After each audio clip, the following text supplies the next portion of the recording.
हम लोग धीरे धीरे इतिहास की इस यात्रा को आगे बढ़ा रहे हैं। हमने इतिहास की शुरुआत ऐतिहासिक काल, आग ऐतिहासिक काल और प्राग ऐतिहासिक काल से की। फिर हम सिंधु सभ्यता पर आए और अब हम वैदिक काल पढ़ रहे हैं। वैदिक काल के बारे में मैंने आपको बता ही दिया था कि वैदिक काल की शुरुआत कहाँ से होती है। जब भारत में आर्यों का आगमन होगा, वहाँ से हम वैदिक काल देख रहे होंगे। आर्य कहाँ से आए थे, इसकी भी विशेष चर्चा की गई थी। आर्यों के आने के मतभेद हैं, अपने अपने लोगों के तथ्य हैं, अपना अपना स्टेटमेंट है, किसने आर्यों के आने पर क्या कहा, ये भी, इस बात की भी चर्चा हमने पिछले क्लास में की है। तो वैदिक काल के जो मुख्य स्तंभ थे उसके बारे में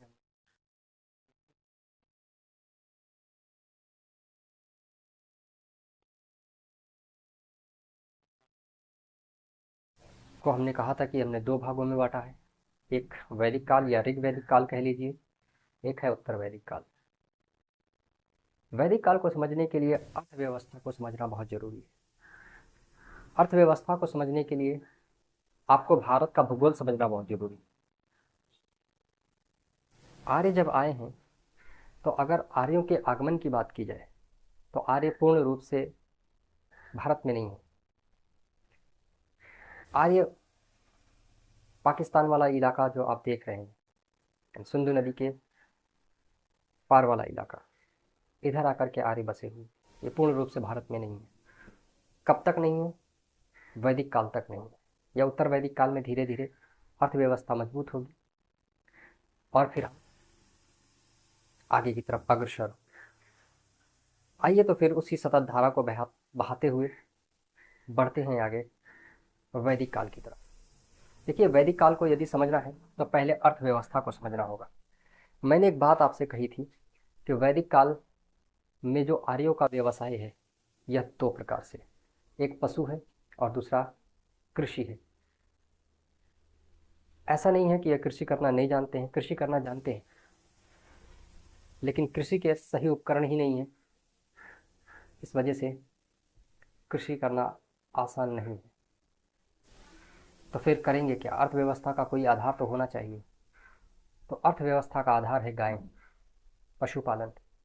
इसी वजह से हम आपको बताए थे कि आर्य जो है मुख्य रूप से उनका व्यवसाय क्या है? पशुपालन। पशुपालन में भी क्या है? गाय। गाय ही क्यों? क्योंकि कृषि कर नहीं कर नहीं उस समय खोज हो चुकी है तांबा की। तांबा है, तांबा, और लकड़ी, लकड़ी के हल है, लकड़ी के हल। तो जिस क्षेत्र में, जिस भूमि में आप रह रहे हैं, वहाँ पर मिट्टी कठोर है, और कठोर मिट्टी में तांबे का हल, चाहे लकड़ी का हल, चलेगा नहीं। लगा के देखिए, चलता ही नहीं। इस वजह से कृषि करना जानते हैं लेकिन कृषि करते नहीं हैं। तो फिर अर्थव्यवस्था तो करनी ही है ना। अर्थव्यवस्था के लिए किस पर आधारित है? पशु पर। पशु में भी कौन सा? गाय। आपने इसलिए देखा होगा, तो हमने कहा था ऋग्वेदिक काल का जो ग्रंथ है वो कौन सा था? वेद कौन सा था? ऋग्वेद। ऋग्वेद।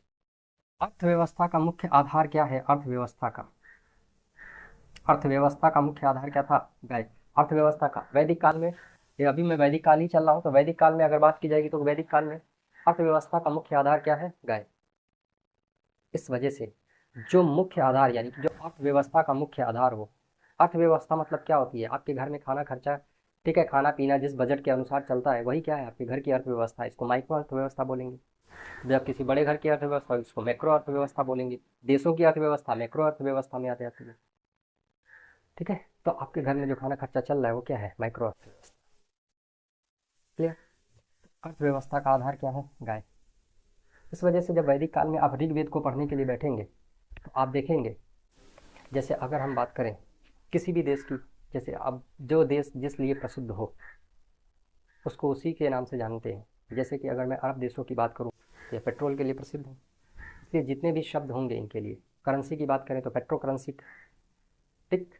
अब अगर बात की जाए, जितने भी पेट्रोल उत्पादित करने वाले देश हैं, पेट्रोल निकालने वाले देश हैं, इन्होंने अपनी एक एजेंसी बना रखी है। कौन सी? OPEC agency. ठीक है, आपने सुना ही होगा। तो हम इनको क्या कहते हैं भाई?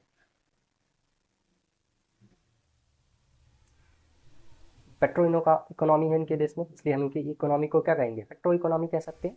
तो किस वजह पर कह रहे हैं? क्योंकि इनके अर्थव्यवस्था का आधार क्या है? Petrol, diesel. यदि यहाँ से पेट्रोल और डीजल को हटा लिया जाए तो इनकी अर्थव्यवस्था डूब जाएगी, क्योंकि ये पूर्ण रूप से किस पर आधारित है? पेट्रोल पर, डीजल पर। लेकिन अब धीरे धीरे अरब देशों को समझ में आ रहा है कि हम पेट्रोल पर आधारित नहीं रह सकते हैं, तो वह दूसरा जरिया बना रहे हैं अपनी अर्थव्यवस्था। वैदिक काल में आप चलेंगे तो वैदिक काल में आप देखेंगे अर्थव्यवस्था का आधार क्या है? गाय। और जब अर्थव्यवस्था का आधार गाय है तो गाय से ही संबंधित शब्दों का भी प्रयोग किया जाएगा, क्योंकि इकोनॉमी का मेन पार्ट क्या है? गाय। अर्थव्यवस्था किससे बनी है? गाय से।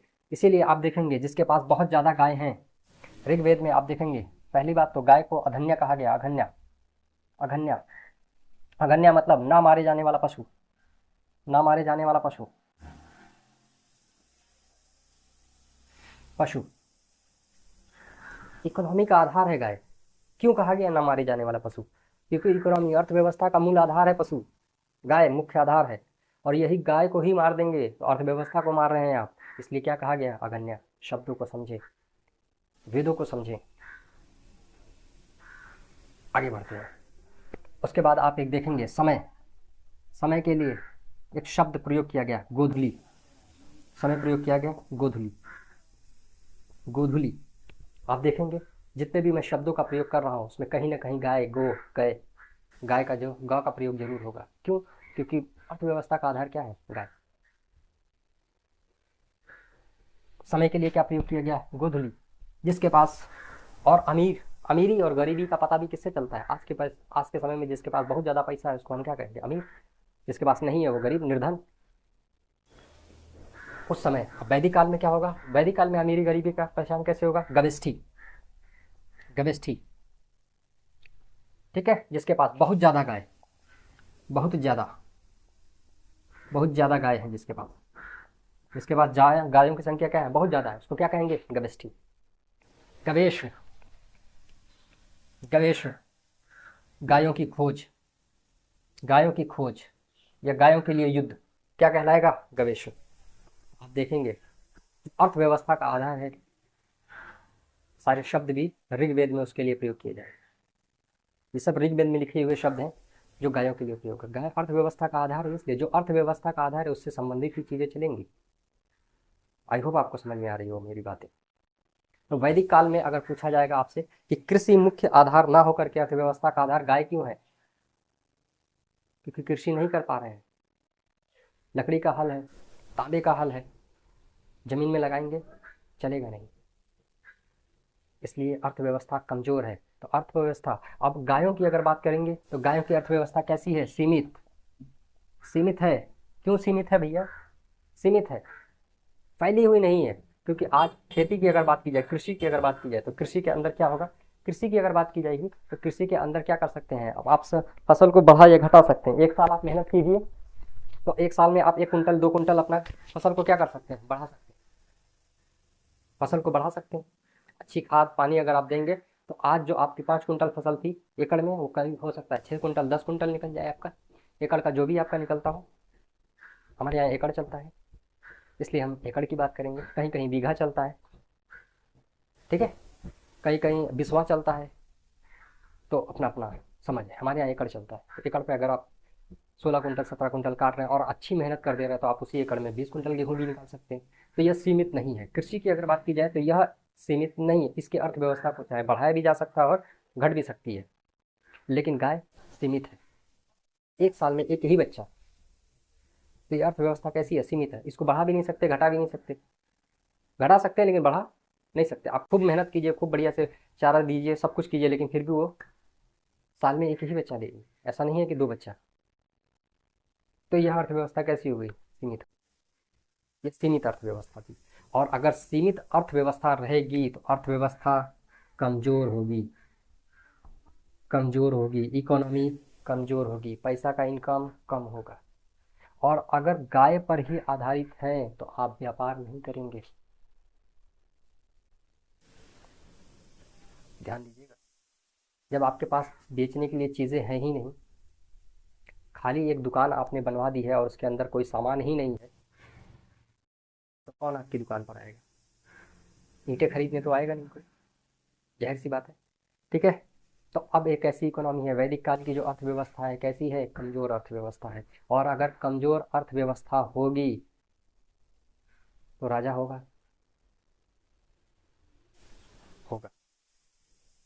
राजा है, राजा है यहाँ। आप देखेंगे, अगर राजा की बात की जाएगी, ये आपने देख लिया होगा। ठीक।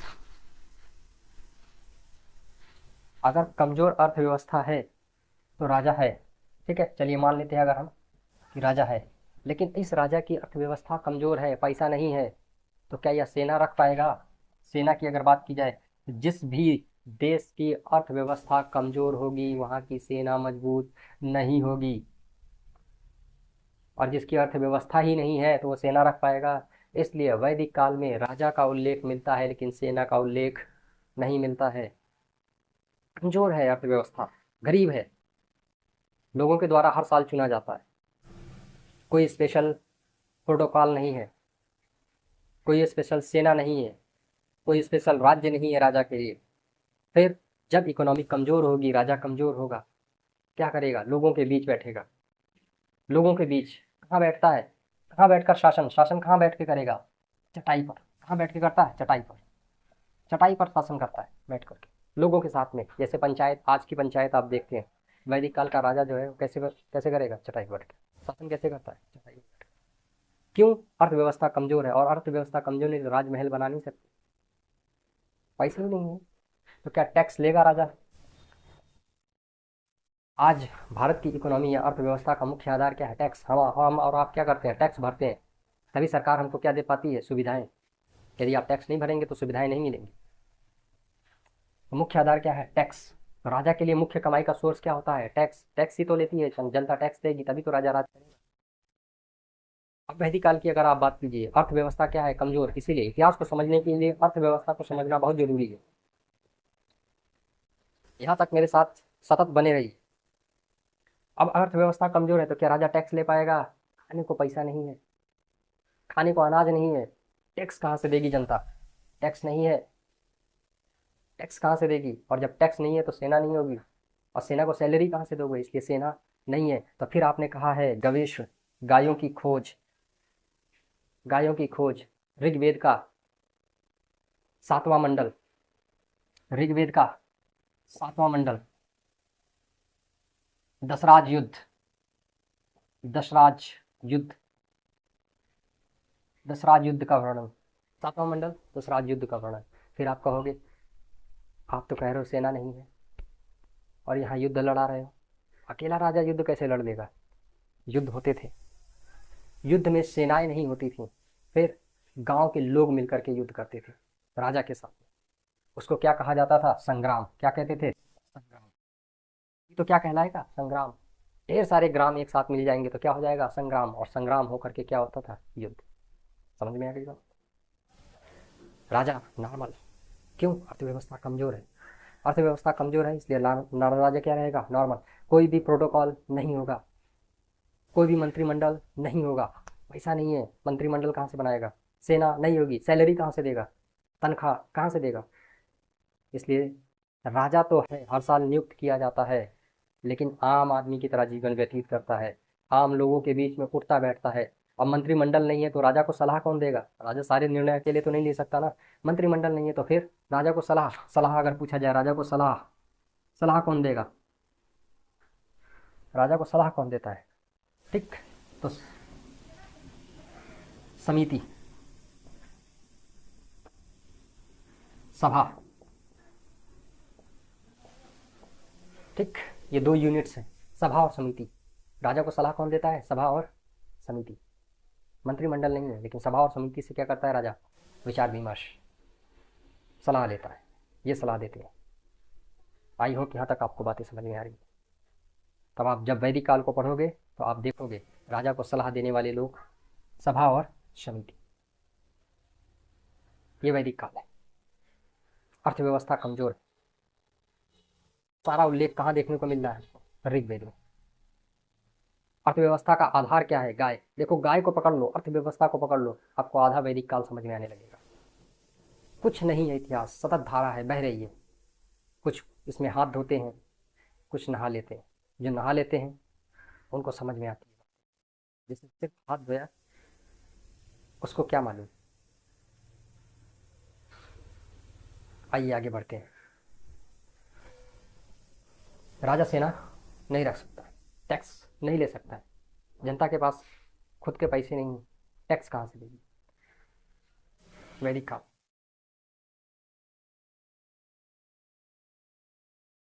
धीरे धीरे डेवलपमेंट क्यों नहीं है? क्योंकि अर्थव्यवस्था सीमित है। जिसको हमने अर्थव्यवस्था बना रखा है वो सीमित है, उसको बढ़ा नहीं सकते आप। तो अर्थव्यवस्था पर काम करना होगा। नगरीकरण करना है तो अर्थव्यवस्था पर काम करना होगा। अर्थव्यवस्था बदलेगी, कब बदलेगी? जब कृषि होगी। कृषि कब होगी? जब लोहे की खोज होगी, और लोहे की खोज उत्तर वैदिक काल में। अभी हम वैदिक काल पढ़ रहे हैं, आगे बढ़ते हैं। अब जरा से वैदिक काल में, ये तो हो गया राजा का। तो राजा से रिलेटेड जितनी भी चीज़ें थी हमने आपको बता दी। टैक्स नहीं है, राजा को सलाह देने वाले लोग, सलाह और समिति। स्त्रियों का स्थान देख लेते हैं। स्त्रियों का स्थान,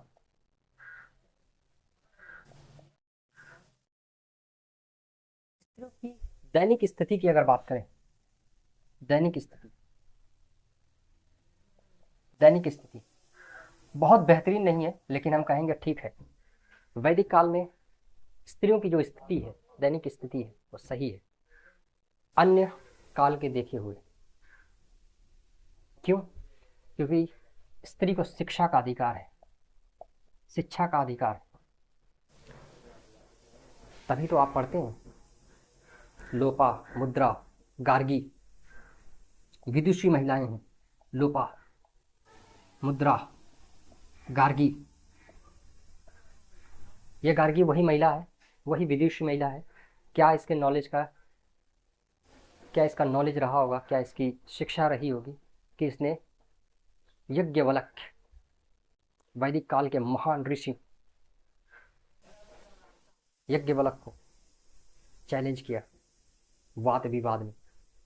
वाद विवाद में किसको गार्गी ने चैलेंज किया? यज्ञवल्क्य, उस समय के सबसे प्रकांड महर्षि यज्ञवल्क्य। शिक्षा, तो कहीं ना कहीं इतिहास से आपको ये जानकारी भी प्राप्त होती है, यदि आप शिक्षित हैं तो आपके सामने कितना भी बड़ा व्यक्ति क्यों ना हो, शिक्षा के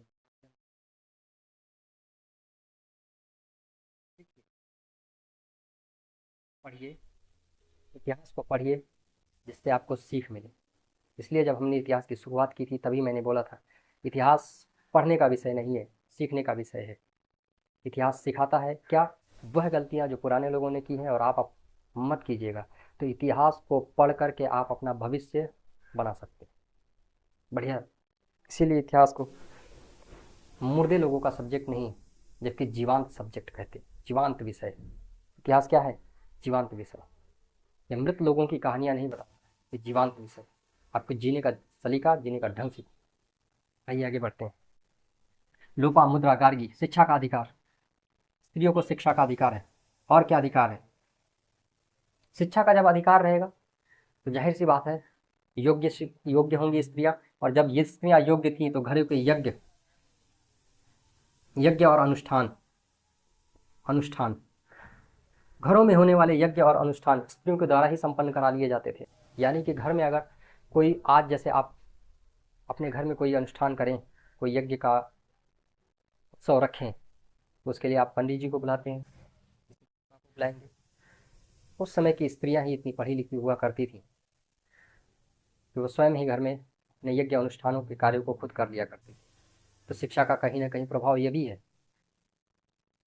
कि यदि आप शिक्षित हैं तो सेल्फ डिपेंडेंट हो सकते हैं, स्वतंत्र, खुद पर निर्भर हो सकते हैं। सीखिए, इसीलिए कहता हूँ सीखिए, सिखा रहा है ये, सीखिए इससे। यज्ञ और अनुष्ठान स्वयं कर लेंगे। उसके बाद और जब आप शिक्षित होते हैं आपके पास अच्छी गुणवत्ता है, शिक्षा है, आपके पास नॉलेज है, अच्छे अच्छे लोग आपसे सलाह लेंगे। इसलिए जब स्त्रियां उस लायक थीं, शिक्षा का वो स्तर था उनका, इसलिए राजा को सलाह देने वाली सभा और समितियों में स्त्रियों का स्थान।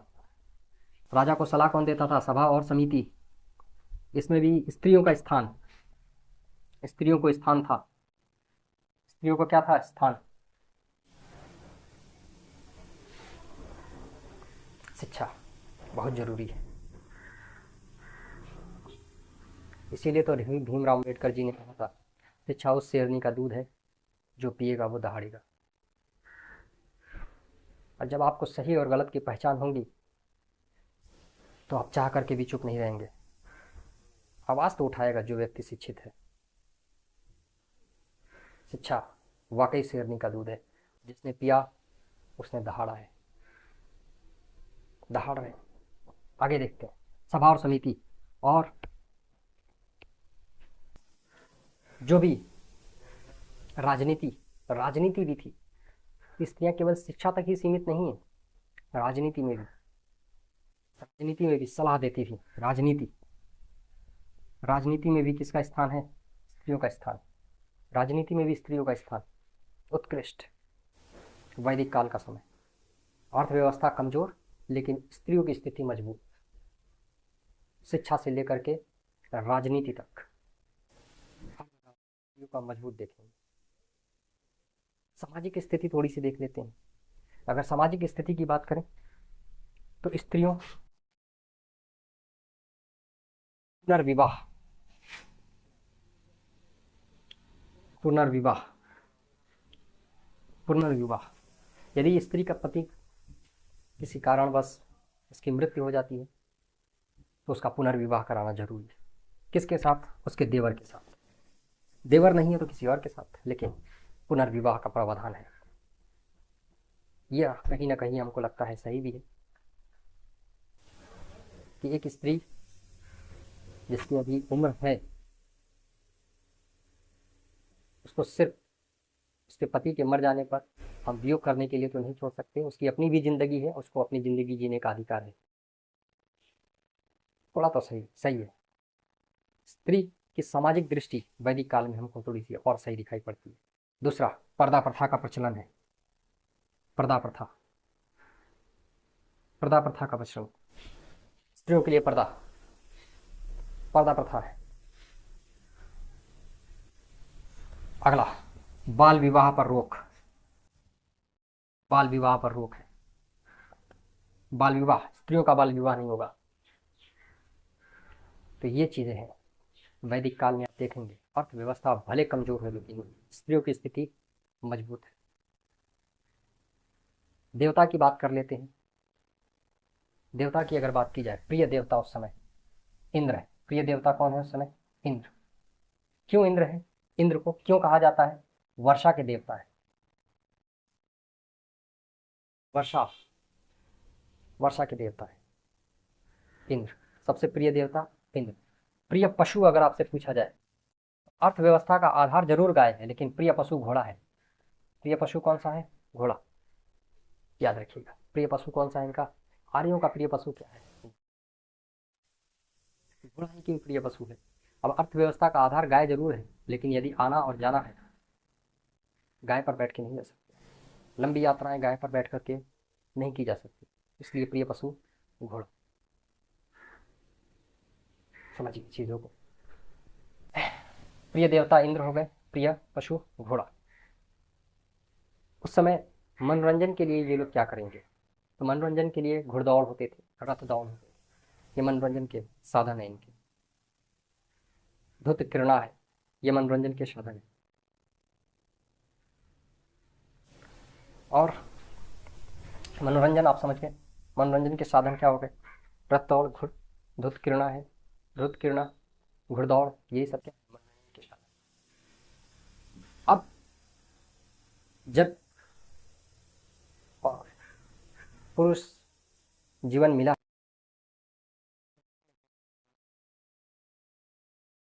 जब हमने बताया था कि कृषि पूजा आरंभ हो गई है। अब मनुष्य ईश्वर की पूजा करता है थैंक यू बोलने के लिए। सब कुछ मिल गया है अब। आप किस प्रकार का जीवन जीते थे और आपके जीवन में किस प्रकार का बदलाव है, तो कहीं ना कहीं ईश्वर को थैंक यू तो कहेंगे। इस वजह से यह वैदिक काल में भी देखने को मिलेगी। वैदिक काल में आर्यों के द्वारा ईश्वर को थैंक यू बोलने के लिए मीडिएटर बनाया गया। मीडिएटर किसको? मीडिएटर, मध्यस्थ। तो भगवान और मनुष्य के बीच का जो मध्यस्थ भगवान है उनका नाम है अग्नि। अग्नि भगवान और मनुष्य के मध्य के जो देवता हैं उनका नाम है क्या? अग्नि। पीते हैं, पीने के लिए जो पिया करते हैं का सबसे फेवरेट पेय पदार्थ की अगर बात की जाए, सबसे फेवरेट पेय क्या है? सोमरस। सोमरस। सोमरस। बाल विवाह पर रोक, स्त्रियों को उच्च स्थान, राजनीति में भाग, शिक्षा का अधिकार, पुनर्विवाह का, आर्थिक स्थिति कमजोर, राजा सामान्य है, सेना नहीं है, टैक्स नहीं है, अर्थव्यवस्था का मुख्य आधार।